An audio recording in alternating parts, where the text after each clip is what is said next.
제8장 성령 충만한 생활 1. 성령 충만이란 우리는 계속해서 성령의 역사를 다루는 성령론을 공부해 갈 것이다. 회심할 때 성도들은 의로운 상태로 받아들여지고 하나님께서 의롭다고 선언하신다. 이것은 로마서와 갈라디아서에 분명히 기록되어 있다. 침례에 의한 중생을 믿어온 이단들이 로마서와 갈라디아서에서 단지 두 구절만을 제시하며 그들의 교리를 입증하려는 것은 그들이 이 책들에서 말하는 전체적인 내용을 소화할 수 없었기 때문이다. 그들이 인용하는 두 구절은 로마서 6장 3절과 갈라디아서 3장 27절이다. 로마서 6장은 성령 침례를 다루고 있으며 갈라디아서 3장은 물 침례와는 전혀 관련이 없다. 구원받지 못한 목사들에게서 드러나는 공통점은 로마서와 갈라디아서를 마치 무슨 죽음의 전염병인 것처럼 다루기를 꺼려 한다는 것이다. 이 두 구절만 발췌하여 인용하는 이들은 결코 로마서와 갈라디아서를 가르치지 못한다. 이 두 책은 믿음에 의한 칭의, 믿음에 의한 구원, 믿음에 의한 구원의 영원한 보장 등을 분명히 다루고 있다. 이 두 책에는 하나님께서 죄인을 값없이 의롭다고 선언하시며 죄는 예수 그리스도께로 전가되고 예수 그리스도의 의는 죄인에게 전가된다는 내용이 분명히 나와 있기 때문에 행위와 물침례에 의한 중생을 믿는 이들은 이 로마서와 갈라디아서를 가르치지 못하는 것이다. 이들이 갖고 있는 한 가지 문제는 거듭난 사람은 하나님의 의를 소유했다고 선언하는 믿음에 의한 칭의를 어떻게 피해서 빠져나갈 것인가이다. 로마서 4장 5절. 이런 이유로 모든 구원받지 못한 로마 카톨릭은 이스라엘의 12지파에게 쓰여진 야고보서 2장을 선호하는 것이다. 리빙 바이블은 야고보서 1장 1, 2절을 변개시켜 야고보서 2장이 믿는 성도에게 적용되는 것처럼 생각하게 하였다. 이 거짓 교리를 교회 역사가들은 이단이라고 불렀다. 사람들에게 성경 번역을 통하여 복음을 전한다고 하는 자들이 성령님께 대해 저지른 모독은 참으로 크나큰 것이다. 성경을 변개시켜 거짓말을 가르치도록 하는 죄를 짓는 사람들보다 더 비참하고 어리석은 사람들은 없다. 야고보서 1장 1절은 어떤 그리스도인에게도 쓰여지지 않았다. 이 구절을 변개시킨 살아있는 성경이라고 하는 리빙 바이블은 죽은 번역을 한 것이다. 한 사람이 구원받을 때 그는 의로운 위치에 놓여지며 의롭다고 선언되어진다. 그 다음 그는 자신의 몸이 하나님의 소유라는 사실을 깨닫고 헌신을 해야 한다. 너희는 너희 자신의 것이 아니니라. 너희는 값을 치르고 산 것이니. 고린도전서 6장 19, 20절. 우리는 구속받았다. 우리는 노예들이다. 우리는 주님의 것이다. 우리는 우리의 삶과 의지를 주님께 복종시킨다. 로마서 12장 1, 2절. 이것은 우리가 악과 이기적인 요소를 벗어 던짐으로써 비어진 삶이 된 후 즉시 행해야 한다. 구원받지 못한 그리스도의 교회는 당신이 회개하고 믿고 침례받고 그리고 당신의 삶을 깨끗하게 하면 구원을 받게 될 것이라고 가르친다. 그러나 성경에는 마법사 시몬처럼 믿고 침례받은 사람도 있고 유다 이스카리오처럼 회개하고 믿음을 고백한 사람도 있으며 회개하고 고백하고 믿고 침례받고 삶을 깨끗이 한 후 예수님을 십자가에 못 박은 자들도 있다. 자신의 의를 내세우는 캠벨주의자들의 문제는 그들이 구원을 받지 못하였기 때문에 성경적 구원 계획을 모르고 있다는 것이다. 비워진 삶은 예수 그리스도의 의가 죄인에게 전가되어 주님 안에서 죄가 없는 완전한 상태가 되지 않는다면 구원받은 삶이 아니다. 사람은 진공 상태에서는 살 수 없다. 그리스도인은 반드시 성령님으로 충만해야 한다. 이것이 에베소서 5장 18절의 명령이다. 술 취하지 말라. 그것은 방탕한 것이니 오직 성령으로 충만하라. 신약 성경 어디에도 성령으로 침례를 받으라는 명령은 없다. 예수 그리스도를 영접할 때 모든 성도들은 성령으로 침례를 받기 때문이다. 하나님께서 명령하신 것은 성령으로 침례를 받으라가 아니고 성령을 통하여 예수 그리스도의 몸 안으로 들어간 후에 이것이 성령 침례의 정의인데 성령으로 충만하라는 것이다. 에베소서 5장 18절에는 두 가지 사실이 언급되어 있다. 즉 성령으로 충만하지 않는 죄는 술 취하는 죄와 같다. 같은 구절에서 술 취하지 말라고 말씀하셨고 역시 성령으로 충만하라고 말씀하셨다. 이 두 가지 명령은 절대적이다. 그리스도인이 성령으로 충만하지 않는 것은 마치 술 취하는 것과 같이 하나님께 죄를 짓는 것이다. 이 기준에 따르면 대부분의 침례교도들이 은사주의 운동에 빠져드는 이유는 그들이 성령 충만하지 못하기 때문이다. 상당수의 침례교도들은 종일토록 성령에 대해서 말하고 다니는 사람들에게 먹이가 되고 말았다. 구원받고 그리스도의 몸의 지체가 된 그리스도인 가운데도 성령께서 자신들 안에 내주하고 계신다는 사실을 인식하지 못하는 사람이 많다. 그들은 성령으로 충만하지 못하다. 구원받은 후 성도는 예수 그리스도 안에서 온전하다. 그분 안에는 신격의 모든 충만함이 몸의 형태로 거하시나니 그의 안에서 온전하게 되느니라. 골로새서 2장 9, 10절. 구원받은 사람의 삶에는 부족한 것은 없다. 그러나 성령으로 충만하지 않다면 다음 두 가지 잘못된 사실 중 하나에 해당된다. 1. 성령 충만을 위해 하나님께 기도하지 않았거나 2. 하나님께 구했더라도 삶 속에서 성령님께 복종하지 않았기 때문이다. 여러분이 구원받는 순간 성령님께서는 여러분을 예수 그리스도 안으로 침례를 주셔서 예수 그리스도의 몸이 되게 하셨다. 이것이 성령 침례이다. 신격의 세 번째 인격이신 성령님께서는 하나님께서 피값으로 사셔서 하나님의 소유가 된 여러분의 몸에 들어와 살기 위해 오셨다. 여러분이 예수 그리스도를 영접할 때 여러분은 그리스도 안에서 온전하게 된다. 예수 그리스도는 여러분이 필요로 하는 모든 것이 되신다. 성령님은 주님이시다. 이제 그 영은 주시니 고린도후서 3장 17절. 하나님께로 회심할 때 모든 믿는 성도는 성령님을 소유하게 된다. 여러분이 구원받았을 때 여러분은 성령님으로 인쳐진다. 고린도후서 1장 22절, 에베소서 1장 12, 13절.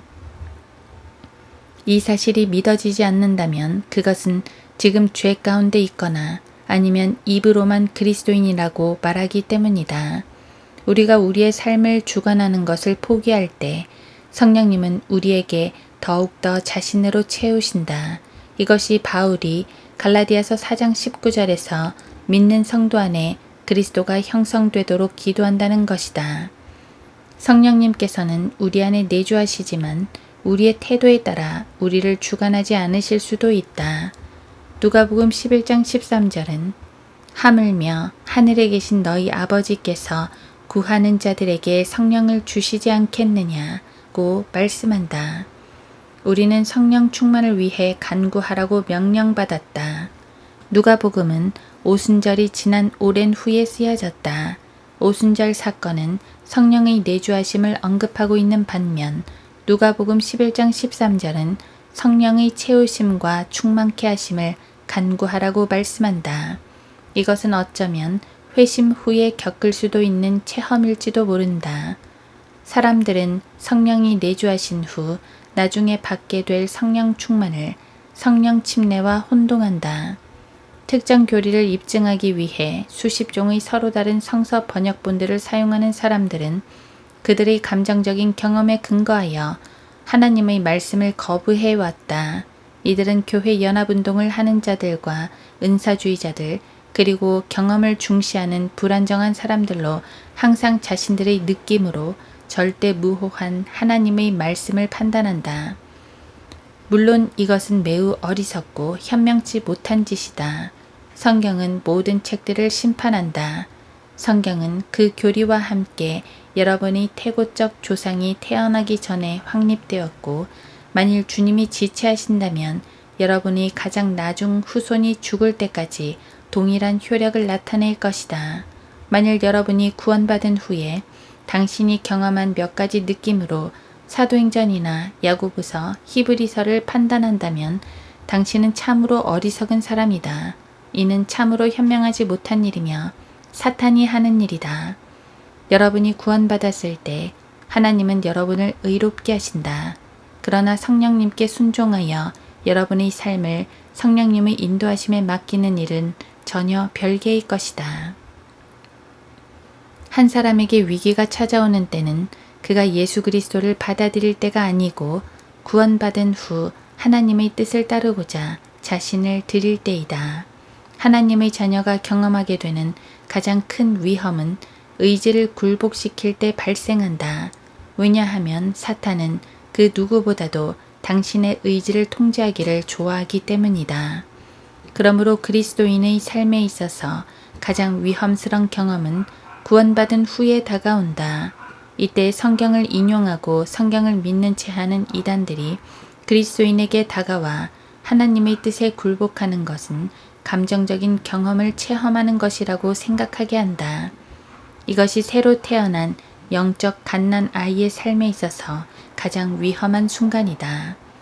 영적으로 말하면 이때가 대부분의 아기들이 태어나자마자 죽는 시점이다.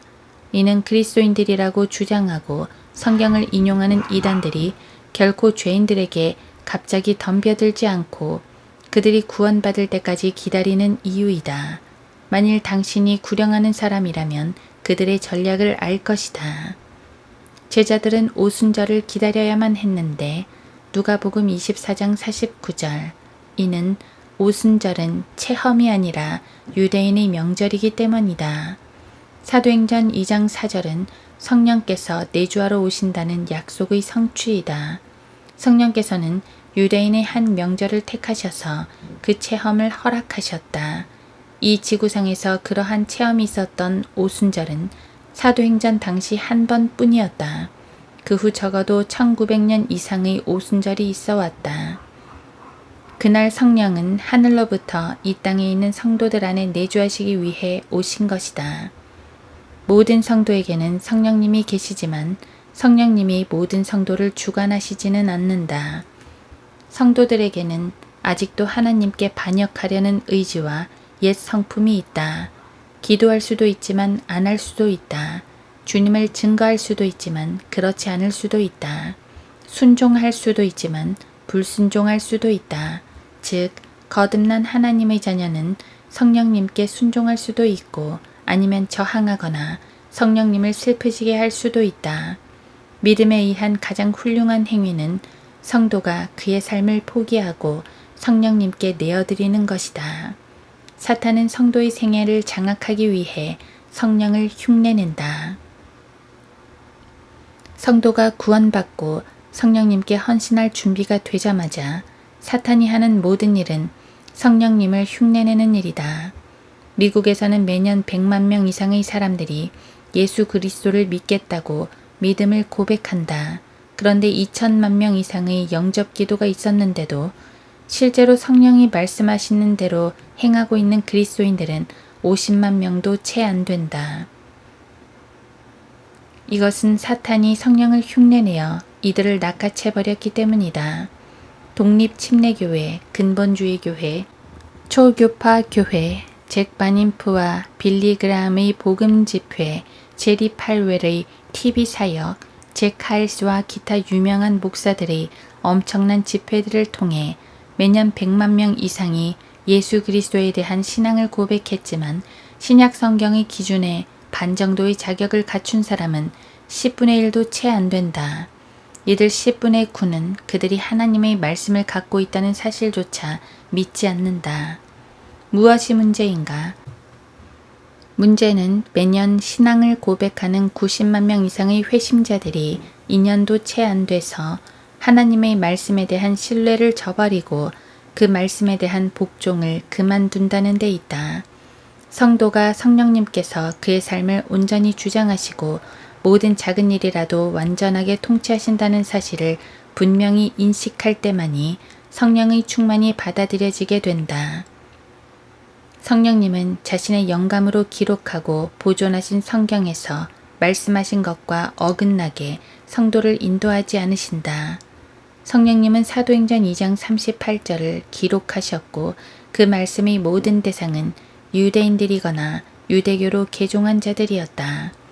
성령님은 사도행전 2장에서 5장까지는 그리스도인이 없고 사도행전 11장까지는 그리스도인이 한 명도 나타나지 않는다고 말씀하신다. 성령님께서는 사도행전 2장 38절을 구원 계획으로 받아들이라고 인도하지 않으신다. 그렇게 하는 것은 불결한 영이 하는 짓이다. 성령님께서는 오순절 때 어떤 회심자도 그의 일생에 단 하루라도 방언을 말한 적이 없으며 12사도만이 외국어로 발설했을 뿐 3,000명이 넘는 회심자들 중 그 누구도 외국어 혹은 알려지지 않은 방언을 말한 자는 없었다. 방언이 회심의 표적이거나 성령 충만의 표적이 아니라고 보여주신다. 사도행전 2장. 성령님은 고린도전서 14장을 기록하셨고 그 장 전체에서 방언에 관해 말씀하실 때 한 번도 침례를 언급하지 않으셨다. 그 장을 기록하시고 보존하신 성령님께서 알지 못하는 방언이 성령 침례와 관계가 있다고 가르치시지 않는다. 성령님은 사도행전 2장을 기록하셨고 보존하셨으며 거기에는 어떤 알지 못하는 방언도 없었다고 분명하게 해주신다. 알지 못하는 방언이 성령 침례의 표적이라고 가르치는 사람은 틀림없이 그의 삶을 성경을 기록하고 보존하신 신격의 세 번째 인격이신 분께 내어드린 적이 없는 사람이다. 그는 어떤 다른 영과 관련되어 일하는 것이지 성령님과 연관되어 일하는 것이 아니다. 성령으로 충만하라는 것은 순종해야 하는 명령이다. 이는 모든 그리스도인이 경험해야 한다. 에베소서 5장 18절은 선택적인 명령이 아니라 반드시 지켜야 되는 명령이다. 사도 베드로는 사도행전 2장 4절, 4장 8절, 4장 31절에서 성령으로 충만했다. 사도행전 4장 8절에서 성도가 성령으로 충만했을 때 그는 방언을 말하지 않는 것에 유념해야 한다. 사도행전 4장 31절에서도 성도가 성령으로 충만했을 때 방언을 말하지 않았음을 유념해야 한다. 사도행전 4장 8절과 4장 31절에서 성령으로 충만한 성도의 현저한 특징은 하나님의 말씀을 담대하게 공개적으로 하나님의 적들에게 선포한 것이다. 강단에서만 설교하고 공개적으로 거리에서 설교하기를 두려워하는 모든 사람들은 성령 충만의 사실을 알지 못하며 경험하지 못한 것이다. 성령으로 충만할 때 문 밖으로 나가 예수 그리스도를 곳곳에 전하게 된다. 결코 강대상 뒤에 머물러 있지 않는다. 예수 그리스도 안에 있는 모든 성도는 성령으로 충만해질 필요가 있다. 성령 충만은 사도들, 교사들, 설교자들, 부모들, 젊은이들, 노동자들, 운전수들, 그 밖의 모든 종류의 사람들에게 다 해당된다. 가장 훌륭한 그리스도인이 되기 위한 개인의 유익을 위해서도 성령 충만은 필요하다. 성령으로 충만하지 않고서는 주님의 뜻과 축복을 바랄 수 없다. 성령으로 충만해지는 것은 개인의 축복이자 주위 사회의 축복이다. 왜냐하면 성령으로 충만해지면 그 사회에서 악은 사라지기 때문이다. 거리 설교는 사람들의 마음을 상하게 하고 그 지역의 평화를 깨뜨린다. 미국의 모든 도시는 올바른 진리로 충격을 받아야 한다. 오늘날 미국의 모든 마을은 어린아이에게 성폭행을 하려 드는 동성 연애자들과 남자들의 직업을 차지하려는 여자들과 평등의 이름으로 가정에서의 권위를 찬탈하려는 여자들로 인해 몹시 불안정하다. 이들이 원하는 것은 가정을 통제하는 것이다. 성령으로 충만해진 성도는 곳곳에서 예수 그리스도를 증거한다. 집을 방문하고 공장에서, 가게에서, 호텔 로비에서, 식당에서 예수 그리스도를 증거한다. 성령으로 충만해진 사람은 예수 그리스도를 자랑한다.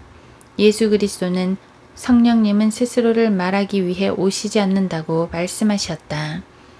성령님은 오셔서 자신에 대해 말씀하시지 않고 예수 그리스도에 대해 말씀하신다. 그러므로 성령으로 충만해서 예수 그리스도를 철저하게 증거하는 그리스도인은 결코 교회 연합운동이나 사랑 혹은 성령을 증거하지 않고 예수 그리스도의 십자가의 못 박히심, 죽으심, 장사되심, 부활하심을 증거한다. 교회 연합, 사랑, 경험을 나누는 것 등만을 말하는 사람은 불결한 영의 인도를 받는 것이다. 이들은 오늘날 성령님께서 증거하시는 예수 그리스도의 죽음, 장사, 부활의 복음을 전하지 않는다.